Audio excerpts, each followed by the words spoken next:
Hello and welcome to the God is a Geek podcast. My name's Adam Cook. I'm your host for episode 405, and I already know the title for this episode. There's no need to, as it's playing in your ears, think when's he going to think of what someone says is funny, because it's not going to be Adam Carroll that says it. But hi. Hi, how are you? I'm alright, mate. What would you ask? Well, because I'm feeling great because I don't have hay fever. You do look like it. You look like you're out the other end of it. If that's, I can't actually express how bad I felt in the last two pods. I can't express at all. Like there was such a situation where here's an insight to behind the scenes. You know, there was a few times I did this. Yes. That was me just like getting down to like completely unsnot myself, and just let out a sneeze while I muted this thing. Bad times, but I'm okay now. I'm here. You know, you're a trooper. And for those listening for the first time, it's not always quite this disgusting to start with, is it, Christopher White? No, it's normally informative discussions on the games. What's happening in the world? No, it's normally. I'm actually feeling quite, I wouldn't say aroused. No? Well, I saw this video, I don't know if you've seen it, of Henry Cavill building a PC. What? Yeah. Oh my god! Right. When did this do the rounds? Henry Cavill, about 10 minutes ago. Geralt of Rivia, building a PC in his house. It's fascinating. What, as like Geralt or just as Henry? As him. He's a nerd. And he's really? Yeah, man. It's summer. So what, he's just building a home PC? Apparently, he was pleased to get the part of with The Witcher guns out. He's a fan of The Witcher. Yeah. Is that not true, Chris Hyde? It is, yes. Hello. Hello, Yes. mate. Hello. Yeah. Smooth way I introduced you there. Yeah, please start talking, Chris. No, Yes. yeah. That Well, Cavill. it was more panic, mate, that the fact you had spoke, and that means you've appeared on the camera, on the video version, and people are like, but who is he? I mean, your name is there, but the audio version, yes, the Cavill. You're a fan?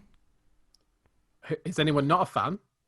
But should we get this out now? Look, Shall right, we? I stopped work today to admire these man's guns. It's not that I'm not a fan. Oh. I don't care. Like, I don't. So here's the thing: it's when you see him in Fallout. Is it Fallout? He's the one in the Mission Impossible, yeah. Is that who he Superman, isn't he?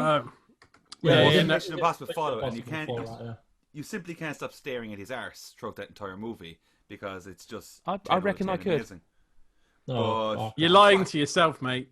No, you really don't get it. I just don't care. Like, I just don't care. Like, whenever this sort of stuff appears, it's like it's a bloke building a PC. Here, though, hang on a second, right? If Yeah. it was Keanu Reeves or something, though, how I would you still feel? wouldn't care. Like, Well, Keanu you're Reeves just seems awful. like he seems like a good dude. Like, I know I read stuff that he gives a lot of money to charity and stuff. He seems like a good dude, but Who's so your am favorite I. person of all So time? what's your point? Who do you admire massively? I quite admire myself, mate. If I'm honest with you, I'm a really good person. Fucking hell. I'm a really good person, so I don't. Well, I don't want to watch you fucking build a PC. Tell you that much. You don't have to. I've done it already. It's on video somewhere. I think I already on did it. Brazzers. Actually. Yes. Yeah. When I inserted the RAM. No. No. Okay. Leave it where I'm at. No, that's as far as you get. All right. Sometimes they write themselves, don't they? Speaking of which, the name of this episode is, again, it's Ghost of Sausages, because that's what we've been calling Ghost of Tsushima. Or, well, I say we, it's not caught on, has it, if I'm honest with you? No, it has. It has. Okay. So, because My Nick wife definitely referred started to calling it as Ghost of Sausages. Okay, well, she's correct to do so. Yeah. She was like, "Are you playing Ghost of Sausages tonight?" Then, right? Yeah. She actually spoke it out loud, because that's something I haven't done until just now. Yeah. That's Okay. how she referred to it. So She seems I'd great. I'd like She you to is. explain to me. I've heard this Ghost of Sausages. It's from just you a lot. really What annoying is it? thing to when you're sort of arranging content editorial to keep trying to write Ghost of Tsushima, and I'm sick and tired of teaching my phone new words, and that's GameSphere, so I just Oh, started calling that's it what Ghost of it's okay. Sausages. Right. Okay. And also, I like sausages, and I don't think there's a problem with reminding yourself of sausages every now and again. You were Absolutely eating a not. sausage before the podcast last week, hay fever wasn't. and all. Yep. It was a damn good one. Yep. And if you're a patron, you can probably see it in the outtakes, but otherwise, you're just gonna have to assume it's not X-rated. But Christopher White, Yes. Ghost of Tsushima. Yes. Is a fine video game. You reviewed it, I believe. Well, I don't know. I'm just going to believe. I know factually you. That's one thing I can be sure of. You Yeah. did review it, and I did, that's yeah. that's a fact. Yes, I did. It's a very good-looking game as well. Oh, it's delightful on the eyes. Did you have a? Because I think we spoke about this, but now we can speak about it on the podcast. Coming off the back of The Last of Us Part 2, which is it's probably one of the best looking games ever made. Yes, but it also has a real. It looks realistic, doesn't it? You know. Oh, absolutely. I mean, they're both beautiful looking games, but Tsushima's a stylistic thing, isn't it? It doesn't. Sausages. Goes to sausages. My head in now is stylistically perfect. Like everything from because the landscapes of the island of Tsushima is beautiful, and it's about the way the light reflects through the trees and the mountain ranges and the way the grass moves and the flowers blow and the way you can use your guiding wind as like your waypoint system, which we'll talk about in a bit. But it's like the combat as well. The way that unfolds is just amazing. Like everything about the combat from the moment you initiate, maybe if you initiate a standoff, which is they never stop being cool. Just for the record, and we will, like you say, we'll dig into it, but. And then there's other things that unlock later on that would be I probably haven't got horrible to ruin, but they include something later on which is just phenomenal, and you get to use it as you play. So like I've seen I wouldn't say criticism, but I've seen a lot of people like calling it a sort of open world checklist thing, and I don't. It is like it is like there's no two ways about it. That it is one of those games. It's what we thought. It's what everyone thought it would be, like a samurai Assassin's Creed. It's exactly that. You know, it's exactly what people thought it would be. But the criticism I'm seeing, it seems like that's almost calling it boring in that respect. And like I don't quite understand why we're boiling games down to the component parts when it suits. No, but no, I know what you're saying, right? But this is like imagine this is that whole argument over and over again of but Batman Arkham Asylum wouldn't be as good if Batman wasn't in it. Well, why can't you say yes? The Ghost of Tsushima is that game that people expected, but it's elevated by the setting. Why can't it be the thing you were looking forward to about that game, which was the setting, the samurai-ness? That's what people were looking forward to. So why can't it be a good one of those games that's elevated by that? I mean, it's 100% its own game because yes, it does at times feel like Assassin's Creed, but solely in the certain because it's not empty, but there's not a lot of buildings, and it reminded me of Red Dead too in that respect. Yeah, like it is. You get those stranger things where people just like, my God, I would have completed that game by now, but I just could not stop doing the stuff. In the same way that Red Dead, you'd be right. I'm just going to go over to that marker, which is like the next story mission. I would be interrupted over and over again by this other thing, and then you see and this is just like there's some enemies fighting, and you're like, well, I wanted to get in it, I want to stand off, and it's all upgrading you. There's loads of bars, and then okay, let's carry on. Oh, there's a fox. I'm going to follow the fox to a fox den, and that's another bar that's leveled up, and then you sort of carry on, and then you still no guiding wind. Okay, that way. Okay, I'm going that way. There's a shrine, and I just couldn't. And then I ended up on some bloody quest for some armor. Like an arrow man, an arrow man. What are they called? A bowman? A what? Fletcher, bowman. He's a footballer, isn't he, Fletcher? Thanks for that. Sorry, but like an arrowman, bowman, Chris. Like, and did you? I mean, are there quite a few of those? Like those? Yeah. There just seems to be. It's not an empty world at all, man. The thing is, it's not an empty world, and the missions that you can do are so varied. Like, there's no. Like I said in the review, I can barely remember a single fetch quest. Like, they're all very different. They involve a lot of fighting, but that's what the game is about. It's about game. Showing off the combat.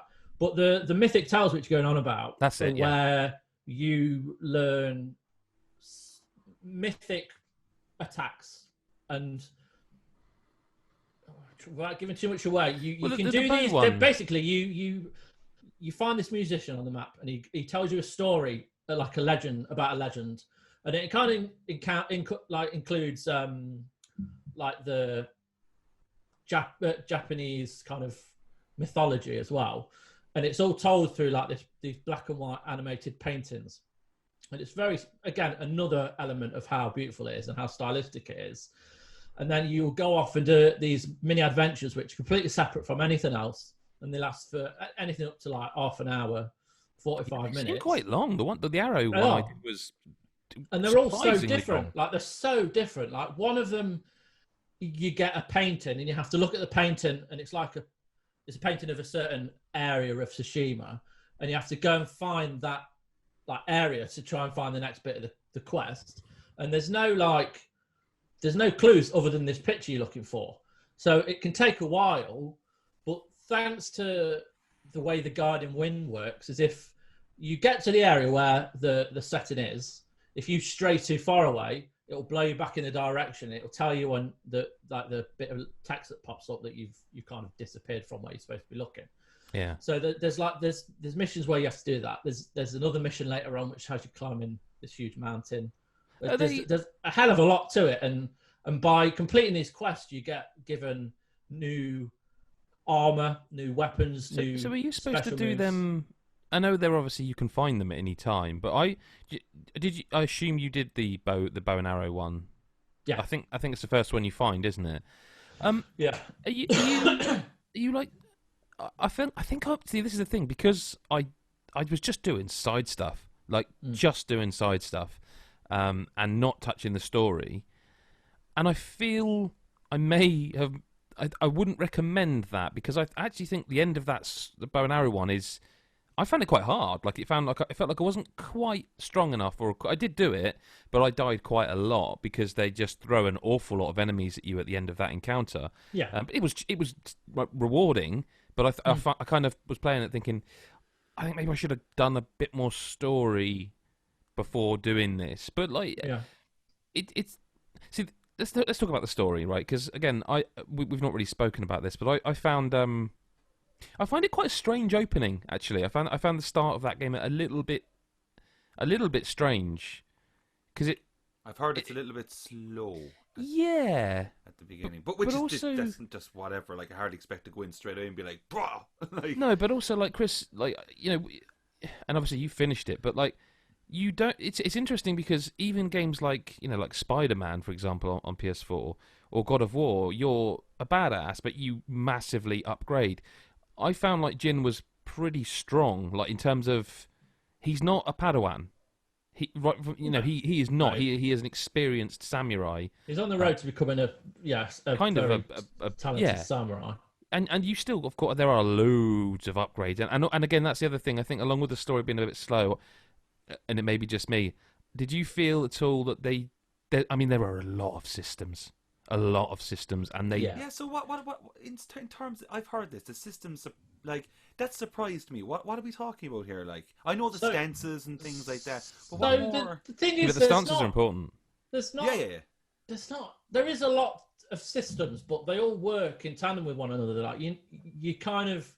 Are they more options for whatever way you want to play? The basis of your character is that you start off with two different weapons.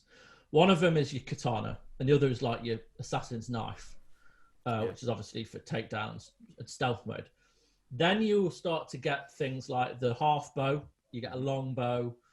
You end up getting blow darts, and then you get these things called ghost weapons, which you would unlock. You could use your skill points to unlock, and they're things like kunai knives, which are small, shurikens, the stars. Yeah. It's like the ninjas use. They're a bit similar to them, where you could use them in battle, kind of quickly throw, and it can knock enemies off guard, or it can kill them.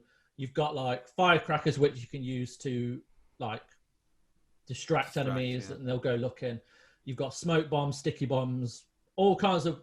So you've got a lot of weapons, and you could use them however you like. And then the stances, which are phenomenal, how they work, is because there are 4 distinct enemy types throughout. And as you find Mongol outposts and take out their leaders, you will get a point towards unlocking your next stance. And you can either...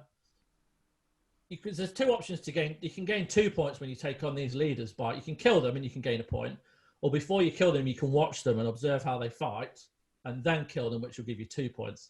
That's in the tips I piece, didn't realise that because I did that by it's mistake. In the tips piece, by the way, you'll be able to read that. At this time, I haven't read that, but no, I did the observe thing by mistake. Like I just saw a button that says like it gives you a prompt, doesn't it? And I just watched this guy in training. I was like, a bit weird. Yeah, R2. You have R2 to watch them. But like the different enemy types. So let's take the swordsman for example. Mm-hmm. So they're quite fast, and their attacks kind of normally are a succession of about 2 or 3 quick attacks. Your stance for that, which I can't remember the names of them, but you can... One of them's a water stance, that's all I could tell you. Yeah, stone stance, water stance, moon stance, something else. But you can guard properly with that stance against a swordsman. And then by pressing triangle, you can break their attack, so you can like knock them heavy off attack, guard. innit, triangle? Heavy attack, essentially, yeah. And then you knock them off guard. Yeah. And say you're facing 4 people, one of them's a swordsman, you're attacking them, and then this guy with a spear comes along and attacks you. You can switch your stance dead easily by holding R2 down and then pressing one of the directional buttons to whichever it is. And just before anyone gets worried, who's listening, because I initially was worried when I first got the new stance, because they're called like water stance and that doesn't really make you obviously go, oh well, that must be the sword against the swordman. When you hold R2, it shows you, it's a bit like Days Gone. It's got the cross and the up, down, left, right for the face buttons, and the picture is like a picture of a shield, which is like, oh, so that's the one that I use. It's intuitive. I think. As I say, like there's all those different stance basically is for every type of enemy. So when you hold R2 to switch stances, time slows down ever so slightly, so it gives you time to pick the right stance and get into a right position to then attack them. So you've got all these different types coming at you at all times. And then you've got like guys with arrows in the background, which are also causing you problems. They're bastards. And they're bastards, but you can unlock a skill that will block the arrows eventually. Huh? Yeah, you can block the arrows so that you can block them and then go after them. You've got a few seconds before they draw again. So these sections where you're fighting up to 5 to 10 to 15 at times when you're in these big like war scenes, you've got so many options to take them all on. And instead of it being like a hack and slash, it's a very kind of methodical process of how you fight in these battles. Like there's not Dark Soulsy though. Before not. Oh no! It's perfect. It's nothing like Dark Souls. It was asked in the comments on our YouTube video of it. So what's I can't remember what it was, but it was basically what's the difference between this and Sekiro, and it's actually quite. They're not. There's a difficulty setting. I mean, it's interesting actually you say that because I'm actually playing Nioh 2 at the moment, and obviously three samurai games. Yeah. There's lots of stuff similar. There's different stances and stuff like that you talked about. But it sounds very different. That's very much like if you get on. To me, it's flow. Yeah, it feels very much like flow to me. Fluid fighting. Do you know what? This is going to be something I think we're not there yet because the game's not out at the time of recording, and you know how the Twitter discourse goes. They love it, then they hate it, then they love it, then they hate it, and then they love it again, but then they find something else they hate about. I think what we'll get to at some point is people will talk about it being too gamey, because Chris, I'm sure, is about to get onto the stuff that all this combat is. What does that mean? I will explain. Yeah. I know, but Chris, you'll know what I'm talking about. So like. What I will say is, I've seen people say things like it is one of those games, as we talked about, and it is elevated by the setting, but it is one of those that's not quite got all the mod cons. Like the stealth feels slightly old fashioned, and I don't mean like ancient, but the stealth feels. And the reason I say that is because I think that's what people are going to say. Oh, it's very gamey. You know, you can trick the AI in that, and you can be like on them, and they're not seeing you, sort of thing. But the counter to that for me goes back to what week were we talking about sports games and the realism. You can either have that ultra realistic thing where it's like a footprint crunches a leaf and and that's not fun, or you can have, I think, what Tsushima does with its stealth, which I mean, I've always said I'm not really a fan of stealth games, but like I seem to play an awful lot of the fucking things. But I will say, Chris, and the stealth, I think it's quite fun. Oh, I love it. Yeah. I think. Well, it adds, you know, it adds another level to the game because you spend a lot of time fighting these enemies. Like, because the thing is, samurais, and it kind of links into the story. Samurais, their code of honor is to never sneak up on anybody. It's to face them face on in like a duel. The best fighter wins. But Jin's journey takes him to different places where he starts to realize that maybe the samurai code of honor, the Bushido, isn't quite what it should be. And did you get an Indiana Jones vibe early on? I won't say it, but there's a cutscene really early on when it's a little bit in your face about the samurai code of like no, and like they're like when you stealth kill too many people, it does like a flashback to. There's quite a few flashbacks, but it does one, and he's like, "I'm sorry, Uncle," because he's kind of apologizing for breaking his code. But there's a scene early on, not involving Jin actually, involving I forget. I think it might be the leader of his sort of clan, and he's like, "I call you out." And all I'll say is all I was thinking of it was Indiana Jones and the gun and the knife. Yeah, and it's only just now making me go, huh? Yeah, they literally did that scene, and it's making me smile thinking about it. But yeah, but I think the story it does start off slowly, but it builds into excellent narrative for Jin. Like his path to where he ends up is fascinating. Like he's a really interesting character. He's constantly fighting with what's right and what's wrong.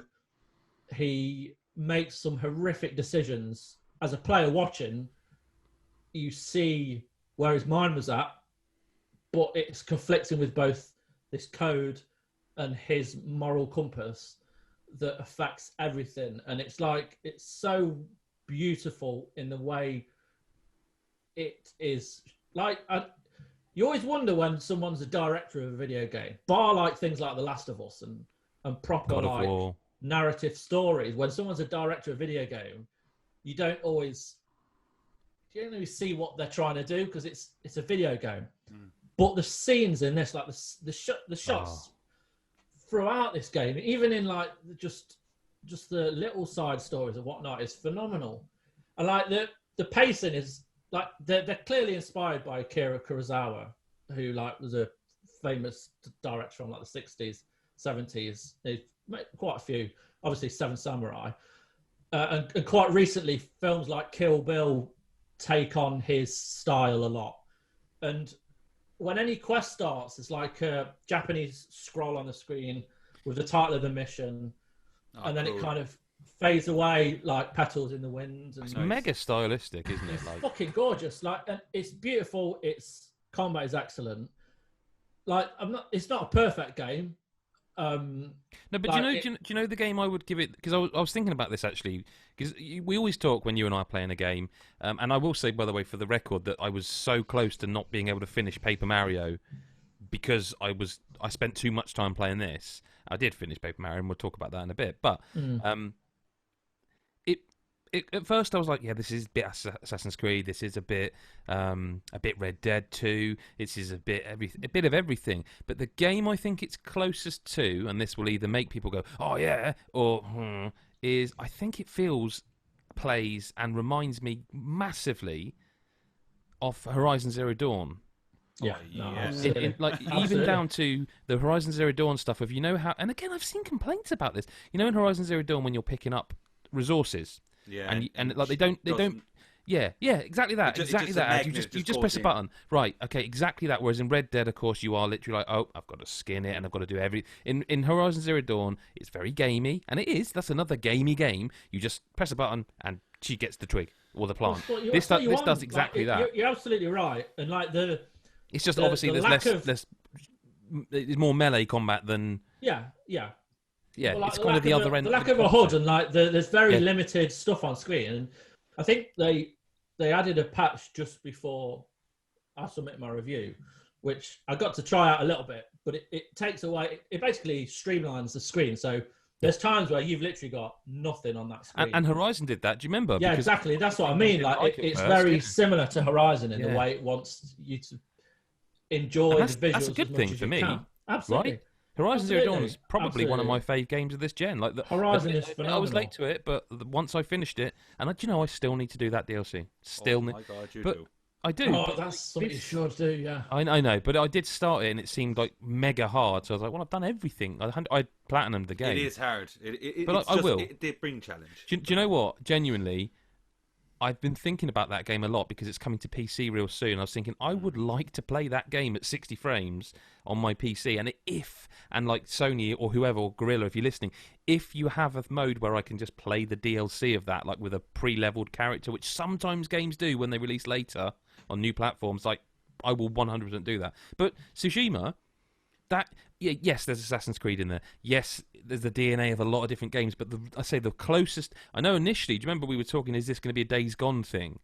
And again, Days Gone is another one of those where it has got a lot of that. You know? Yeah, but I don't know. Days Gone had from the start. It had a few more problems than just being a typical game. I keep being told that's been improved massively, and I nearly downloaded it, actually. I mean, I've got enough to play, but I did like the core of what was going on in Days Gone. It was just mega buggy. But the thing with Ghost, it's blowing my mind that you see people going, finish Ghost after 50, 60 hours or whatever, and they're like, really enjoyed my time with it. If you look past it being like such and such, I'm like, what? Why are we talking this way? Yeah, I don't get that. Just it's a cool samurai game. But man, this links in to the Paper Mario discussion because there's an awful lot of that where people are kind of talking about what it isn't, instead of what it is. Yep, people just want to open your door. That's all they want. But yeah, but like I get it, but this isn't it. And let's just seg into it. I wrestled with my review of that game for a while because I'm not going to pretend that there is stuff towards the end where the optional combat, I just made sure I skipped it. So when you said that and you made a reference to Final Fantasy VII, do you know like that feeling? That's the one. Is awful. I can do it now because I'm on camera. You would be walking along the world and then it would go shoo, and you go yeah, you're just like that. But because I obviously read your review and listened to you say that, but like, does that actually really bother anybody on reflection? Well, Final Fantasy VII is still one of my joint favourite game of all time, so it can't bother me that much. Exactly. It happens in every JRPG ever in existence. We have random battles. You get to 50 hours and you're like, Christ, it's going to get... But I still love those and I'll play them. And you saying that, I was like, I get why that would annoy you in the moment, but it's not something that's ever going to bother me. Yeah. Like, the thing is, on reflection for Paper Mario, right, and I finished it... Well, I don't know when people listened to this over a week ago. On reflection now, I still maintain, in terms of creativity, Nintendo are the kings, I think, at the moment, kings and queens. But that game, and I couldn't go into, and I won't here go into huge detail because I don't want to spoil it. But to have a 20, I actually lost track of time playing it, but it was around, I'll say 25 hours, but between 20 and 30, comfortably. To, at the end of that game, still be throwing completely original ideas at me where I'm like... Yeah.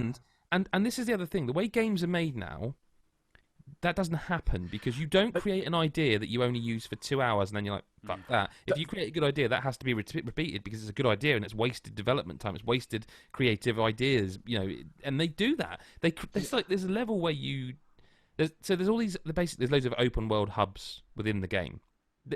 In the same way that you got Fireland, Iceland, that sort of stuff, it's the same concept. There's a desert land, right? And in the desert land, you get a vehicle. It's in the video review. It's only available in that section of the game, and that's mad. Yeah. It's mad to think they put that in there, and you even get an item, right? That I think it's a whistle, if I remember correctly. That if you for some reason get away from that vehicle, you can blow the whistle, and it comes to you. So they even put an item in it for that, and like it's not even that big of an area. The best bit about your review, the best thing I heard was you say that there's like that's crazy 7 million ideas. No one does that.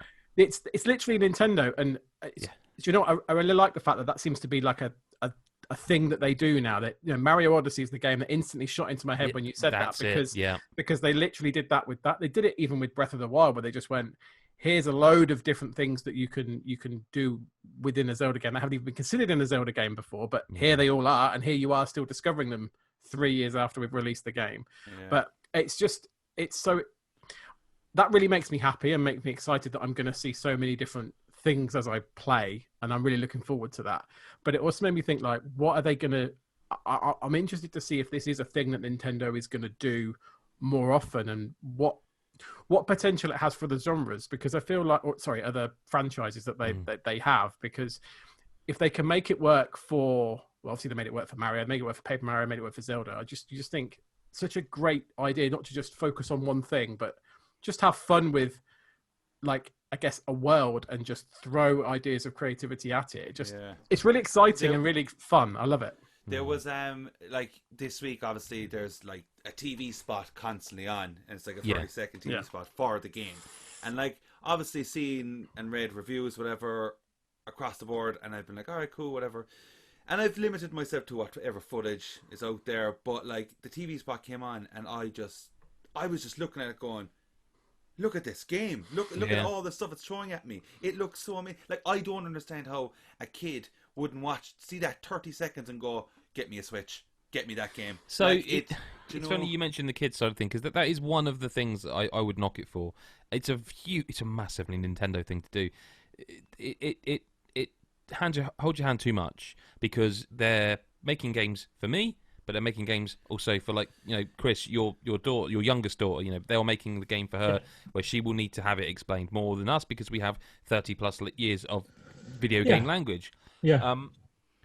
They just do it. It's usually like there's one or two lines of dialogue too many where you're like, I got it. I got it. But it's like, I'm not knocking a point off for that, you know. It's just like the thing is, the battle system is the battle system, and I think the way that they could turn people around on that, if people don't like it or feel that they want to skip it, is the time system. If you remove because what happens is, because you're on a timer, you can buy time by spending coins, but what you feel is pressured, and then you make a mistake, you line things up wrong, and then you don't kill them all in one wave. What that means is that they can damage you, and you're kind of adding another way. You know, you're adding another round. You know, it's like a boss battle where you think you're going to kill them, and then you don't, because you don't quite have enough hit points. And if you didn't have a timer, you could just, for as long as you wanted to, solve this puzzle. Because you have a timer and you're pressured, you cock the puzzle up, and that's when you end up having longer fights than it needs to be. And on top of that, like I say, they do, you know, using your hammer to find hidden stuff, which I couldn't stop doing, so maybe it's on me, but you hit a barrel, and an enemy jumps out of the barrel at you, and it's like, that's when you do that thing, you know, because it's like I've just had one random fight, and now... But it's like, it's just... I saw you in your review on some of the capture, you just literally running around houses and like areas, just hitting the walls and stuff. That was making my wife laugh. Like, she was just like, you know, when you have a companion with you, you can just hit them, and they fold up a bit, and then they say nothing, and they follow you on. So you've just got this lovely companion with you, and you just smash them over the head with a hammer. And she's like, why'd you keep hitting them? I was like, it's funny. It's like, it's funny. She goes, it is. And that's, but why did you ask them? You know, you know, what I noticed is that my kids, who are probably a bit old for this kind of game, because they don't have that sort of Nintendo thing that we have from growing up, they kept sort of coming in the room and just hovering around watching it. And whereas normally it would be walk through, get a drink, disappear, they'd sort of hover around and just sort of stand there. Like, I noticed my youngest sort of just stood on the stairs, just sort of staring at the screen, and I'm sort of going... But that's because... Yeah, exactly. It's so arresting to look at. It's when you see Paper Mario, that's what Paper Mario... Yeah, that's why it is kind of loved, is because of how it looks. Like, everything you see, the way the world is laid out, and just the way Mario looks in general, and the way it turns and stuff like that. Why doesn't he speak in Paper Mario? I mean, he speaks in other games, like he goes, "It's a me, Mario," or whatever, but he doesn't speak in this game at all, and it's not explained unless I missed it. But I'm kind of okay with it, because I always it's say fine. Sonic should have never speak. That's damn right. Yeah. Not wrong. I mean, it was weirder in, I think, in Breath of the Wild, wasn't it? When Zelda's literally speaking to Link, and he literally just goes. But that happens in this as well. They're kind of awkward silence. Yeah, they're kind of talking to him, and they'll sort of say something to him, and then they're just like, and anyway, like that, you know, because like he's just not replying. And the writing is supposed to be good. It's great. Isn't it? It's great. The writing is whip sharp as usual. Yeah, that's Tell you what, the one of the best things about it I wasn't expecting. Oh, that soundtrack. Yeah. Like I say, it's full on, like, you know, like playing a Final Fantasy game. You've got the and on. It's like full on metal with orchestra, and it's like that, and you're like, oh wow, the Mario game, and then there's one. I can't remember what boss battle it is, and I didn't capture it, but my God, it's got slap bass in it and everything, and it's like, yeah, I forgot now Nintendo games have like full bands and like proper instruments, and it's not like 8-bit and stuff. I forgot they're allowed to do. They can do this, and like, oh, that soundtrack's good. That soundtrack is real good. Like, we're gonna have to talk because like come the end of the year, the rest of the audio it's like noises as text appears, and people appear and they make like a Bowser go roar or whatever, that kind of stuff. But the soundtrack, it's something else. It's the creativity of it that really eventually sold me and pulled me across the line. The creativity of finding, like when there was one point where I had to go and do something, and I thought I was in the final boss battle, and I literally sent a text message to Mick like, "Oh, for fuck's sake, this game's just done that thing again where you think you're at the end and then you're not," and within 2 seconds of what the next bit, I was like, "I know this is really good. This is actually really good." Like the boss battles are incredible. I'm not going to spoil a single one. There's only one I didn't like. It involved fire. For some reason, that one I just didn't seem to get. Maybe I was tired, but I didn't seem to get it straight away. But generally speaking, like every boss battle, it's so clever. It's been a while now since I've gone into like a store and picked up 2 new releases. Like I'm gonna be just there going, shit, what do I do now first? They're 2 big games as well, and I mean like long, meaty game. Well, yeah. Chris, just to go back to Tsushima a little bit, the old sausages there. Because we talked about this in the actual main story of that game isn't that long. You said. So, no, it's not. The people moan about long single players like The Last of Us, blah blah blah blah. Ghost of Tsushima is a perfect size for a game's main story. Like it's about, I'd say, if you were just to go through it start to finish, you're looking between 10, 12 hours. Maybe. It's a bit like Spider-Man in that respect, then, by the sound. Yeah, of Marvel Spider-Man. It's everything else that fleshes it out, and it does it so well. Yeah. You clear them out with all these new come back to that. quests and stuff. Yeah, and it never feels dull. Like I finished. Can we talk about the horse, Chris? Yes. We haven't mentioned the horse, have we? Do you remember what you called yours? Nobu was mine. Mine was Nobu. Oh, you can name your horse. There's 3. Does it give you like an actual 3 options? Yeah, you can name it. Oh, because it's like each name. You can't name it Epona, Adam. Okay. No. But the horse, like, this is almost completely. Oh, he's reaching for praise for it. The horse is excellent. Our audience don't think like that. No. I'm joking, but the fluidity. It does that thing like all games where you've got a horse where you can whistle it, and it comes from the bit that you can't see that's like behind the camera or in front of the camera. But Chris, if you're running and you call your horse, just a quick tap of R2 and you just fluidly jump straight on that horse. Oh, it's and so also satisfying, it's satisfying. But there's a few things in the game. The buttons aren't quite as I expected. Like I think, right, let's do it. Chris, you can't answer because you know the answer. Adam Carroll, a vehicle in a game like this, which is a horse's vehicle in this game. What button do you press to get on the horse? Triangle. Right, no, you don't. That would mean you attack your horse and it runs off twice. Oh. My horse better be prepared then. Yeah, it took me a little while. But the thing about that is also, I forget what it was, but for some reason I thought Cross did something else as well. So I don't know what I thought. I thought he would just sort of jump off the horse because it's the jump button. And he does jump off the horse when you press Cross, doesn't he, Chris? Yeah. Like an Olympiad like long jumper. Well, that's like it adds to the, because I was talking about the standoffs earlier, which essentially, I didn't even mention them. If you see in the trailer, you approach like a group of soldiers, doesn't matter where they are, if they're just like in the open or in a fort or whatever. You press like a prompt will come up saying standoff, and then like the up on the directional button. You press that, and then one of the guards will approach you, and you enter into a standoff, and it's shot beautifully. Like this music kicks in, and you walk up to them, face off, and then if you press your triangle at the moment they go to strike you, you'll do like this fucking awesome like insta kill, innit? This slash through them, and then they're dead, and then that's one less you have to worry about. But if you're on your horse and you're riding into them, that option will come up. But if you choose to ignore it, you can press cross on your horse, and you can jump up through the air and press triangle for a critical strike.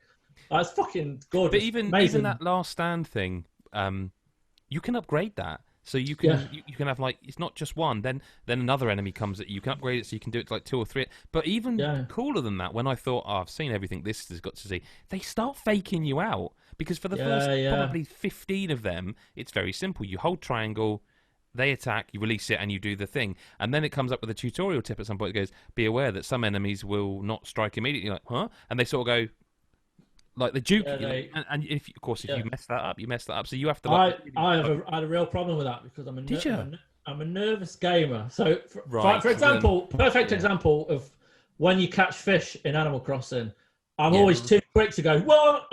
Like I'm so nervous. Like, so when I'm in these standoffs, I'm instantly like just twatting the triangle button. But it does add another layer on top of the combat. Like I think it's absolutely perfect that you say you're a nervous gamer and then go on to say Animal Crossing. Well, yeah, it's the most nerve-wracking game I play. That fishing, like, I hate it. I'm so like, I don't dare. Like, I've got like systems in place for when I do it. Like, in my head, I make the noise that the fish eating the bait, like that. Bloop. Mm-hmm. I'm constantly making that noise in my head until I hear it happen in the game, and that's how I reel him in. Do you fish closing your eyes? Yeah. Okay, good. It's not just me. Okay, no, good. I do, and I have to. And if the girls are talking, I'm like, shh. Yeah. Yeah, I need total concentration. I feel like we've lost the other two with that, but I'm glad it's not just me. No, but yeah, no, I definitely I can't look at the screen.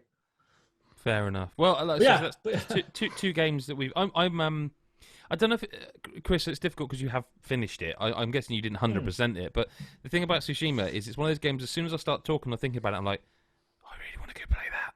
Really want to go play that right now, kind of thing. And that's a great sign. Before we get on to listener correspondence, though, there's another game we were a bit late to cover. It's another Sony exclusive, and it's another game that should be right up Chris White's alley, so to speak. It sure is right up there. Marvel's Iron Man VR. Yeah, Iron Man VR. So, no, it's not. So, right, the PlayStation VR at this point in its lifespan is showing its limitations 100%. So, no matter what developer would be behind it, I don't think it would be perfect. Now, Iron Man VR, like, there are elements of it that are great, like the actual flying around in the suit without any motion sickness whatsoever. You're doing what you watch in the films or read in the comics. You're flying around big areas using your repulsors in your hands. You're blasting forward, backwards, left and the right. And the move controllers are actually quite good in this. Like slight tweaks of movement when you're pulling the triggers in to control yourself in the air will like move you ever so slightly. So if there's oncoming fire at you, then you can dodge out of the way, or you can literally fly through the map. This all sounds great, Chris. It is, right? Great. Right. So the movement, I think, is really good, and like you've got complete freedom to move how you want with a move controller, which is quite difficult to do. Like normal freedom of movement in PSVR requires your PlayStation analog. So do you hold them down by your? So yeah, so the only way you're going to get to play this properly is to hold them by your side, like you hold the triggers in to activate the repulsors, and you hold them by your side to just fly up. See, that's so you do exactly what you would do if you were Iron Man. But what worries me is that the PSVR's one of its largest sort of flaws is that there's one camera right in front of you and it's tracking those orbs on the end of the one thing, and I feel like if you had them right down by your side the whole time, the tracking could be iffy. So I never had any issues with tracking. Okay, no, that's great. When I was stood up, because you can't sit down and play this. You can't. It's impossible. If you're like, even if can you lie down and play it? Unfortunately not. Even if you can get your hands down your side when you're sitting down, it won't recognize it, and your arms at best of times in this game look like fucking monkeys, like the big long arms that like dangle by your side. So, but in terms of the movement, it's great. What it does suffer from is poor storytelling, repetitive missions, which 90% of the time has you firing at drones, not supervillains. Drones. There's different types, but and you do unlock different like upgrades, so different weapons. So like there's the standard missiles you can shoot 3 out at the same time to take out 3 different targets, i.e. drones. Or there's anti-aircraft like kind of things that fire at like there's these big things that will try and sack you. They're easy to destroy with these different missiles. And the way you kind of fire is actually quite good. You've got like your typical blasters that you use when your hands are like that. So you're holding the move controllers like that, and you're firing. And then if you kind of dip your hands, the rockets in your wrist will fire out. So it's quite smart, but it's the repetitive nature of the missions. It's just, and like you'll go and destroy these drones, and then you'll come back to Malibu, your home, or wherever you are, and you're talking, which is fine. And then you go back out and do another mission around the world, which requires you to do the same thing over and over again.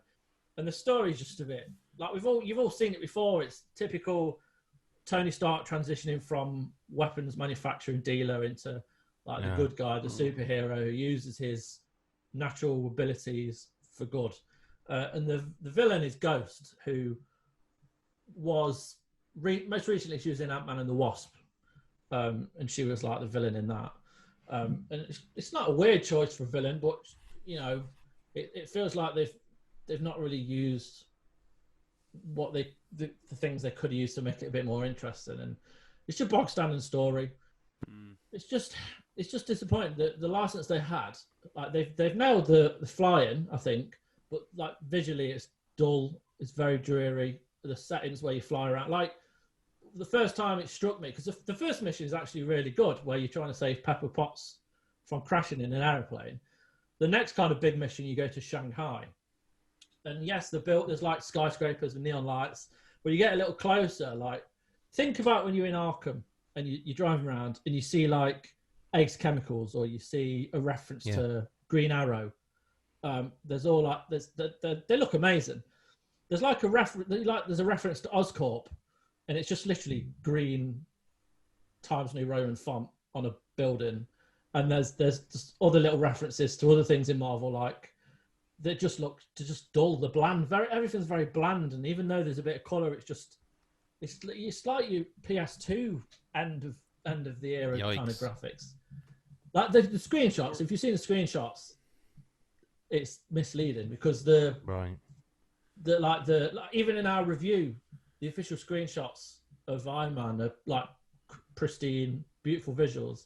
We're actually playing on it. Like PSVR is always it's never had like crystal clear visuals, but it's just a bit disappointing. I'm a bit surprised they haven't announced a PSVR 2 for PS5, because you're quite right. As someone who plays a lot of VR, while yes, it's still the most comfortable headset of all of them, it is the lowest fidelity of all of them. It has the worst motion tracking of all of them. It's perfectly serviceable, but like, you know, shame Mick's not here, because ask him that he transitioned from playing in PSVR exclusively for VR. He's now using the Oculus Rift, and he could not believe the difference in fidelity, controls, motion, visuals. It's running on a PC, but the PS5's powerful. I hope so. I hope there's.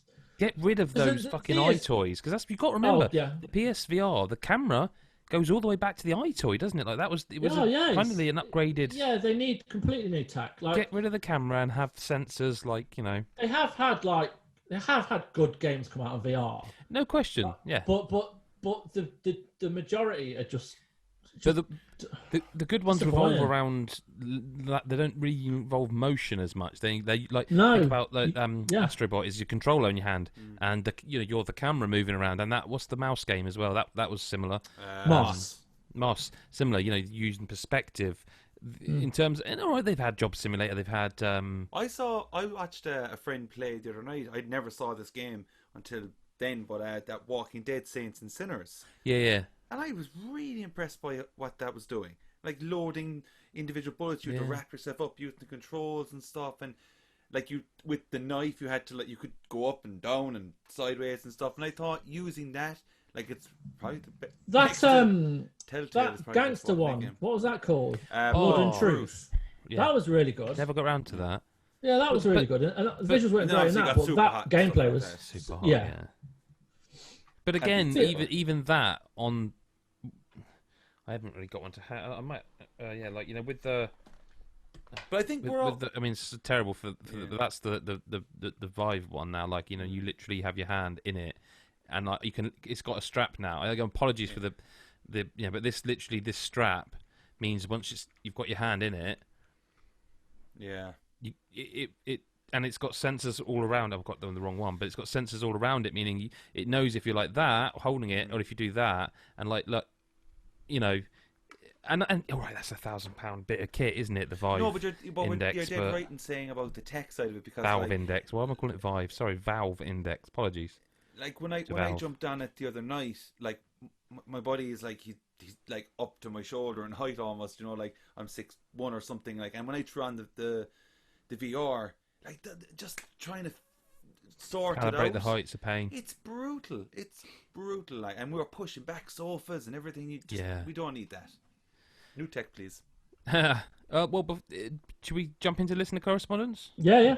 Do it. Okay, let's start with you, Chris Hyde.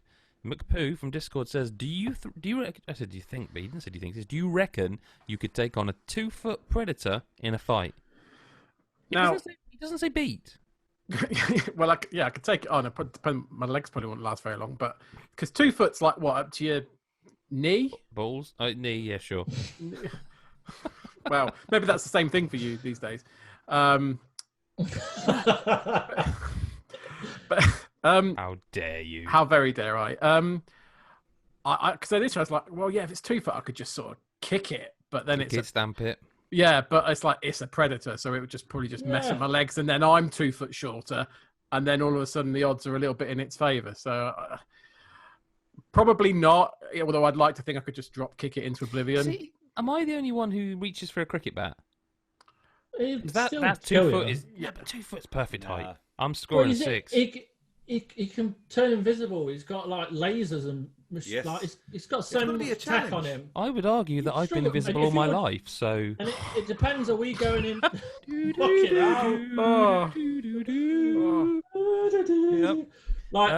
So none of you would back yourself at all. 2 foot. No. It's 2 foot. Initially, I did, but then I was like, "It's predator." If it was 2 foot, trained to hunt. They live to fight, to hunt. But all its weapons are also equivalent, aren't they? He's not going to have all like the shoulder thing isn't going to be a full size one if he's 2 foot. But there's still firepower. I have trouble against a fly when it comes into my room. So like I'm definitely going to have trouble with predator. Like, come on. I would take my sandals off and just start hitting him around the head. Not a hope. He'll be gonzo. He'll be all over you. You'll be dead. Also, right. Here's the thing. So hang on. Right, the predator sees. Right, it sees. In what's the term for it? It's like sandal, and he laughs. Yeah. But what about if I just took my shirt off and threw it over its face? It wouldn't be able to see, right? And it would show him up because he couldn't go invisible if there's something over him. It's like throwing a blanket over someone who's like, think about Harry Potter, right? When he puts the invisibility cloak on. But if you throw another coat over him, he still has a physical manifestation. So I'm saying you take your shirt off, and I'm almost certainly my shirt's going to cover him up. He's 2 foot. Throw it at him, I can see him, and I'm just going to start kicking him in the bollocks and arse over and over again. It's like you'll burn through it like that. You can burn through it, but I can see him, so I've nullified the invisibility. But he's fast as fuck. Like you're not going to run after him. He's 2 foot. He's a predator. I love the idea that you could kill a predator with a blanket. I love that. I'm not killing a cricket bat. Oh yeah, just arm me with a cricket bat and a blanket, and he's dead. Yeah. No one. I like the ambition, the imagination, but I do think take the shirt. I'm really horrified by the sight underneath the shirt for a start. That's going to make his whatever vision they have go all funny and haywire. I can see him fully now. I've covered him up like he's got a duvet on him. This to him is a duvet. The size of me, that's just like a duvet. I'm not proud of it, but this is like throwing a duvet over someone. He's not ready for your jelly, is he, mate? Let's be honest. No, mate. He's not. And there you go. Then I turn around and I just start backing up towards him, and he's horrified, and he has a heart attack and dies. Do predators have hearts? Yeah, why would he have a heart attack? That'd be very bizarre. 9. And I always carry a cricket bat anyway, so I'm just. Do you? What do you mean, do? Of course I don't, Adam. Do you? You really might carry a cricket bat with him everywhere. I might start, then I'd be less invisible. People would recognise the man who always had a cricket bat. Yeah. There's that man in a town. Local legend. He's always got that cricket bat. People start following you. Where's he going with that cricket bat? To fuck up a predator. Yeah. You never know. You never know. You never know. Deadbeat Punk Adam Carroll says, I just had a novel that I pre-ordered 6 years ago land in the post. Have any of the members of our illustrious pod ever had a parcel out of the blue that they had completely forgotten about? Possibly, yeah, but I'm pretty on point with what I might order some stuff, but never, like, 6 years ago is That's bananas. mental. Yeah. Like, how did that even... Do you know what, actually, to come to think of it now, I do have something that I did order 5 years ago now, and I still haven't received it, because it's still in the making. Wow. What was it? It's Wonderful 101. I backed a fucking, I don't know, it's like a 4 or 5 hour documentary on the story of it, and they got Tim Curry and everything involved in it. So Wow. I backed it 5 years ago when I was on the toilet. I vividly remember where I was when I ordered it, because it cost me a fortune, and I'm still waiting. Anyone else? Anyone got anything that there's just randomly showed up that No. you completely forgot about? I tend to know where I am with my orders. Unfortunately, I don't have any exciting stories to share. No, I'm afraid not. Chris White. Yes. Chris White. This one I feel that you will have a story for. What's the least appropriately named character or thing in a cartoon you've watched? Who could forget the fist pounder used by the baddies in Thundercats? Don't remember that. No anime answers, please. That's all filth anyway. This is a great question, because even before I'd read the fist pounder, I thought of the fist, because I used to love Thundercats. So I don't really have an answer. I've Go for it. got one. Pugwash? Pugwash was going to be mine. That's yeah. not real, though, is it? That's not actually I don't real. know. I don't know. Semen stains you're thinking of, I've aren't you? looked Yeah, into is that. it not real? It's not real. You looked I into think it. it's real. It's an urban legend. I don't think it's real. Okay. No, I looked into that hoping it was real. Oh, damn it! Not. That was going to It's be a mine. lie. Oh, I don't know. I don't think I can think of one. In a cartoon you've watched? No, I don't think I've got one. I'm sorry. I'm so sorry, Llama Fluff 42, aka Thomas on Twitter. I've got an answer for this next one though. 100%. Has a game's ending ever made you feel completely different about the game itself? I'm not going to go first. Anyone else want to go? A game's ending made you feel completely different about the game? Probably save that for the spoiler car, shouldn't we? Oh, No, jokes. No. Well, fucking better be, mate. little That bit. Sony money doesn't just, fall out of trees. You have to send it back. I thought Adam Carroll would guess mine, actually. I thought Chris White would guess mine, because it's not that old. Ah, yes, I know. I know. Death Stranding. Final. Oh, I was going to say Final. Oh, no. So the Final Fantasy VII thing didn't make me feel differently about the game. I still absolutely loved that game. It's just, and to be honest with you, the more distance between finishing it and thinking about it now, I'm all right, because it means I'm going to get more time with those characters in that world, and I'm fine with that. But Death Stranding, I wouldn't say the actual ending, but the sort of closing act really soured me on it. I started playing the game again on PC yesterday as we're recording. I can't believe you've done that. Let me explain. Let me explain. PC is the thing I've been waiting for this game, because PC you can cheat. So I am just running everywhere with no worry about how much I'm carrying. I am leaping off cliffs. No damage, no stamina loss. Nothing's falling off my back. So Death Stranding is Brilliant. now, it's gone from what a lot of people would say boring to extremely boring, because you're after ruining the actual main mechanic. If they had, and I haven't seen this yet in the trainers or Don't in say if that engine. game came out where you could just run constantly. No, because you can. Because you can turn the stamina off, basically infinite stamina, so you just never stop running. I'm wondering if they could... But you have to keep balancing. Nope. Because there's also a little... You can trigger it so that it you never lose your balance. So you might look like you're balancing, but you will never fall over. I suppose it's your game of the year now, is it? No, it's definitely still not that. He's so angry. But I did have a revelation about it. Apart from the fact the story is the story. Not City. Yeah. KNOT, not city. Tyre not city. No, it's not a city, is it? It's not a city. They're not cities. Yeah, very clever. Yeah. He's a cunt. No, yeah. Listen, He is, man. That's not clever or funny. Like you've had your say about this game. I'm having another one right now. Not city. Not city. It didn't occur to me at all. But then I remember having that revelation where I didn't really get the Miles Tails per hour thing. Didn't my whole life until about 4 or 5 years ago. Didn't get that. I was the same. Yeah, I found that thank out. God, Miles. No, I was the same. I was stood outside a pub and someone on Twitter mentioned it, and I was like, "What?" Miles per hour. I felt so You were like, I need to get another drink. I had to. I got drunk that night. I was so ashamed of myself. Miles per hour, not city. What we're saying here is that Kojima and the people behind Sonic equal geniuses, and you can take that for what you will. Anyone else got a game ending that made them feel differently? Mass Effect 3, anyone? I'm just going to say that because you mentioned it, but probably it would be Final Fantasy, but in an interesting way for me. I think like when I finished it, I definitely felt completely different because I didn't expect it to be like to how it ended and stuff, and I was just like, okay, right, and I had to really think about it, and that's just that. So that's the last game really to do it for me.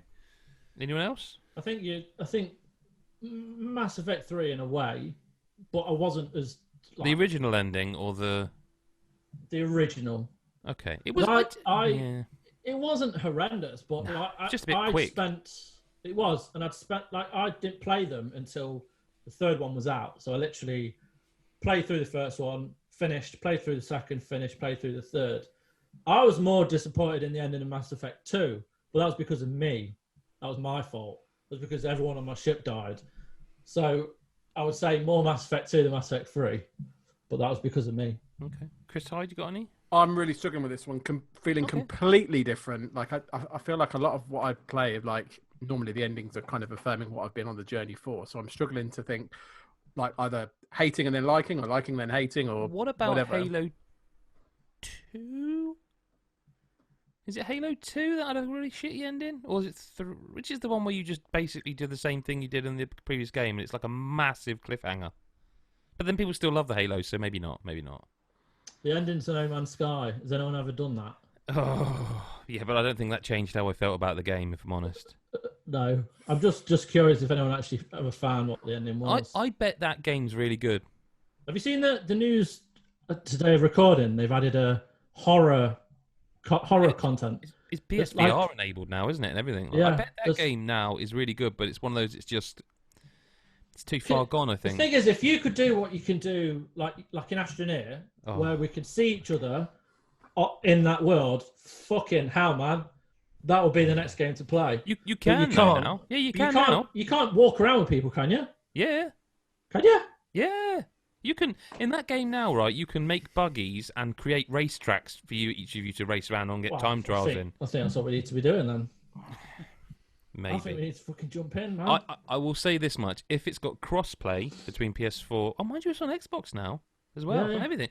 If I can play that on PC, because I remember the game running a bit rough on PS4 and cross-play with people, I'd be up for trying that game again. I would be up for trying that game again, actually. Okay. Just realised that all of a sudden. It's just sort of realisation. This is a difficult one. And the older of us, this is going to be even harder. What was the first album you ever bought? Thomas says, I'm expecting Heidi's mum just hired the bands to play live in the West Wing, but what about the rest of you? You go first, Chris. Rebuttal. What was your first album that you bought? I'm taking that to mean with your money, whether it be pocket money or traveller's checks. All right. That's not even that rich, is it? That's just money converted into other money. I really struggle. I know what my first single was. I can't. I'm really struggling. While we're there, go on. Mr. Blobby. Mr. Blobby's Christmas. That's why I remember it, because it was just ridiculously crap. You've just made me feel like the coolest person ever, because my first single that I bought was Oasis Whatever. That was the first time I had money to buy a CD single. Oh. As for, I couldn't tell you what my first tape single was. That was cassette. My Mr. Blobby. We didn't have cassette players. We were too poor. We went straight to CDs, apparently. I actually was one of the last people I knew to get a CD player, genuinely. I bought my first album before I had a CD player. My first CD album. That was Nirvana in Utero, by the way, just for the record. Oh, fuck it out, man. I'm so ashamed. So ashamed of mine. Mine's probably something like Bewitched or something. I've no idea, or the Spice Girls or something. I don't know. Like, Go on, Ireland. Go on, double denim. Yeah. Up the double denim. There we go. But honestly, I can't remember the name of the album because I can't remember the name of the album. I've just remembered. Go on. Who's next then? All right. Well, the first album I bought was on cassette, in 1994, and it was. Wow, that's weird. Same year as mine. It was E17 and Steam. Very, very different genre to mine. Mine was Megadeth Euthanasia. I bought it in Germany with my Deutschmarks. Oh, he's all so cool. Like my first single, my first two singles. Chris, don't you? Cyndi Lauper and Because I Just Want to Have Fun. And R. Kelly, you got that vibe. I've just remembered. Tune. I need to check the dates. I think I've just remembered my first tape single. So, Chris, don't worry. Your legacy will still live on being cool because mine was 1997. I went in with my hard-earned pocket money to purchase the cassette tape of The Smurfs Go Pop again. What? Oh, mate. It makes me so happy. Is the Smurfs worse than Mr. Blobby? It probably is. Like we had the Smurfs singing True Blue, So Natural, Shout, Smurfing Alive, Smurf Walk. Are you reading those or have you memorised them? He's reading them. I'm reading them. Papa Smurfs, Grandpa, we love you. Was that Got a Little Puppy? Was that on that? No, I think that might have been the one before. The follow-up. The Smurfs Go Pop. The dreaded second album. Pop again was there.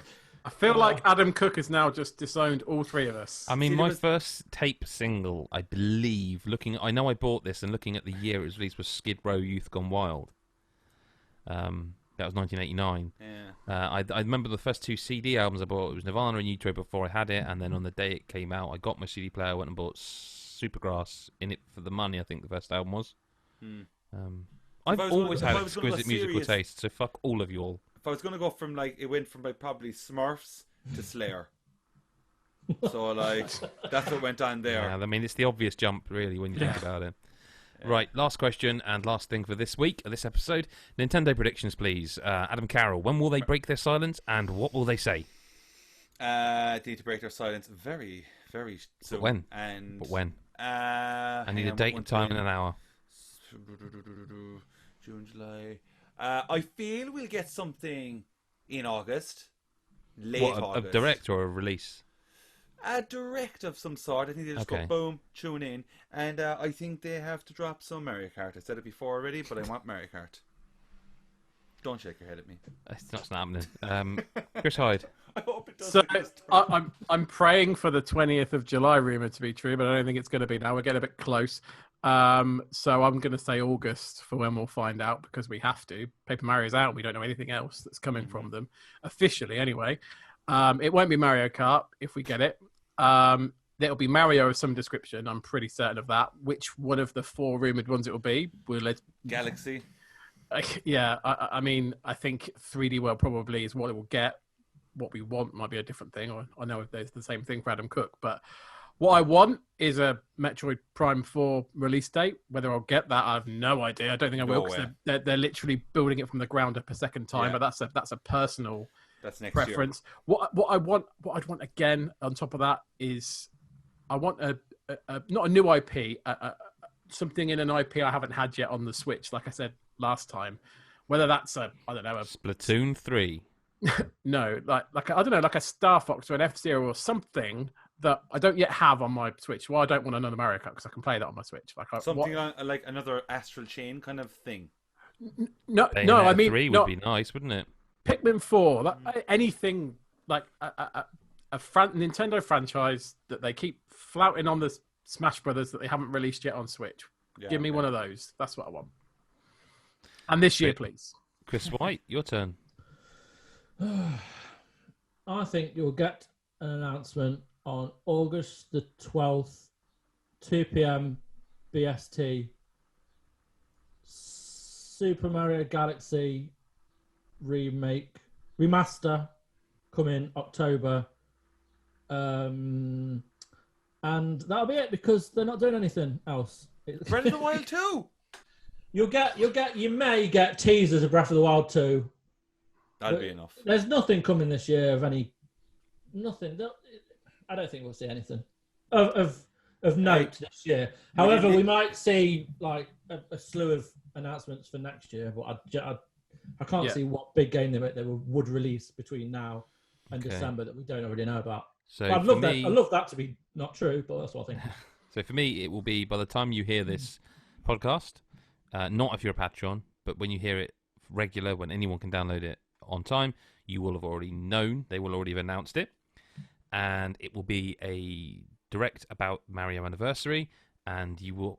I've not decided yet. It will either be very late August or early September, but you're going to get Mario 3D World and probably some of the other ones as well.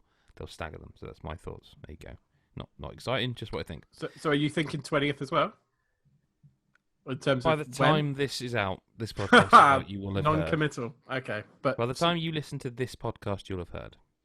And you can listen to this podcast early if you go to patreon.com/GodIsAGeek and drop $1 or £1. It's less than £1 a dollar at the moment, isn't it? Well, it always is. There's plenty of tiers on there to have a look at what we do to get early access to an extra pod, which we've got to record real soon. Actually, next episode of Fork Off coming soon. That's our food-related ranking podcast.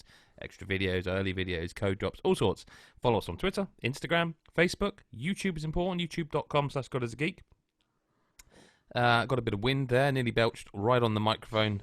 But didn't. Importantly, professionally, didn't. Chris, Adam, thank you for being here for this week's episode. And I am extremely hot, like yes, you are. Meltingly hot. Thank you. So I'm not going to wave at the camera because if I waved at the camera, brilliant. It would be an awful end to this podcast. So I'm just going to say, like a dinosaur, like a T-Rex, we'll see you next week or whenever you choose to listen. You're beautiful. Not like I feel right now. You're beautiful. Raise them high, boys. Yeah, look at that. Look at that. See ya.